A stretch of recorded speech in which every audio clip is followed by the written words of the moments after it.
Bitcoin transactions are permanently recorded, linking every input and output. The illusion of anonymity collapses the moment a single address is tied to a real-world identity, typically through a Know Your Customer exchange. This linkage allows state actors and chain analysis firms to map an individual's entire financial history on the blockchain. Bitcoin is pseudo-anonymous, not private. Every transaction is a public broadcast, creating a permanent, searchable ledger that undermines the core principle of financial sovereignty sought by anarchists. This inherent transparency makes Bitcoin a powerful surveillance tool, fundamentally compromising its utility as a currency for true decentralized resistance. Chain analysis relies on heuristic clustering to de-anonymize Bitcoin users. Analysts group multiple input addresses used in a single transaction, assuming they belong to the same entity. Further analysis tracks unspent transaction outputs, or UTXOs, across the network. When these clusters interact with known entities, such as regulated exchanges or darknet markets, the entire cluster is labeled.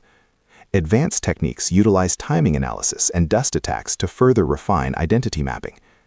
The lack of mandatory privacy features means that even sophisticated mixing services often fail against determined, well-funded surveillance operations, leaving a permanent record of financial activity.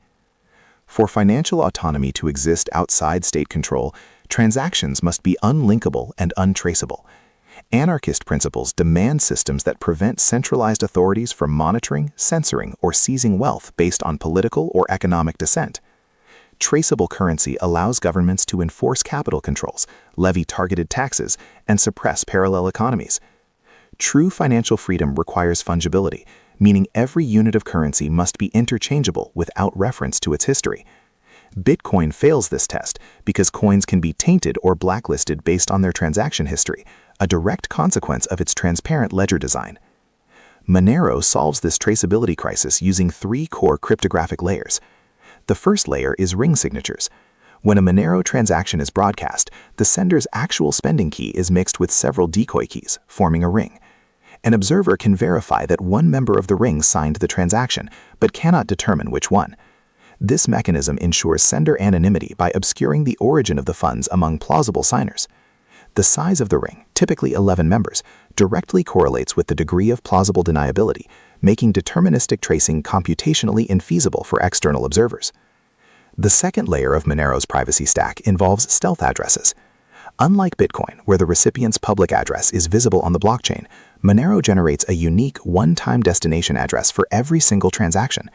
The recipient provides a single public address, but the sender uses cryptographic functions to derive a unique, non-reusable address for that specific payment. Only the recipient can scan the blockchain using their private view key to identify funds sent to them. This prevents external observers from linking multiple incoming transactions to a single recipient address, effectively hiding the destination of the funds. The third critical layer is Ring Confidential Transactions, or Ring CT.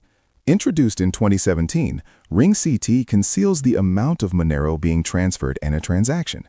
While the transaction output is encrypted, the protocol uses zero-knowledge proofs to mathematically verify that the inputs equal the outputs, ensuring no new Monero is created without revealing the actual values. This prevents economic surveillance, where monitoring large transfers can reveal sensitive information about market participants or organizational funding. Combining ring signatures, stealth addresses, and Ring CT ensures that the sender, recipient, and amount are all obscured by default. Beyond the cryptographic layers, Monero employs network-level obfuscation to resist traffic analysis. The Dandelion++ protocol is implemented to hide the origin Internet Protocol address of the transaction broadcaster. Transactions are initially propagated through a small, random set of nodes in a stem phase before being broadcast widely in a fluff phase. This separation makes it extremely difficult for network observers to link a transaction to the originating node, adding another layer of defense against surveillance that targets network metadata rather than blockchain data.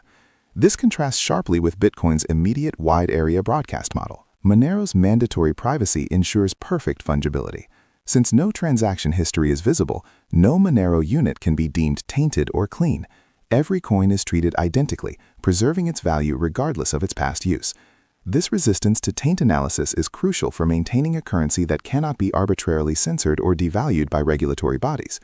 Bitcoin's transparent ledger invites regulatory intervention aimed at blacklisting specific UTXOs, creating a tiered system of value based on perceived legality.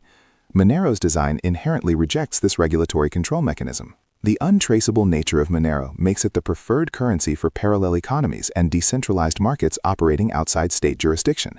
It facilitates the funding of political dissent, the operation of uncensored information platforms, and the secure transfer of wealth across borders without intermediary oversight. For anarchists, Monero provides the necessary infrastructure to build resilient, non-compliant economic systems. Its privacy features are not optional add-ons, but core requirements for maintaining operational security and financial integrity when engaging in activities deemed illegal by centralized powers. The choice between Bitcoin and Monero is a choice between pseudo-anonymity and true financial sovereignty. Bitcoin's transparency is a liability that will be increasingly exploited by state surveillance apparatuses. Monero's default mandatory privacy is the only viable path for digital cash seeking to fulfill the promise of decentralized, censorship-resistant money.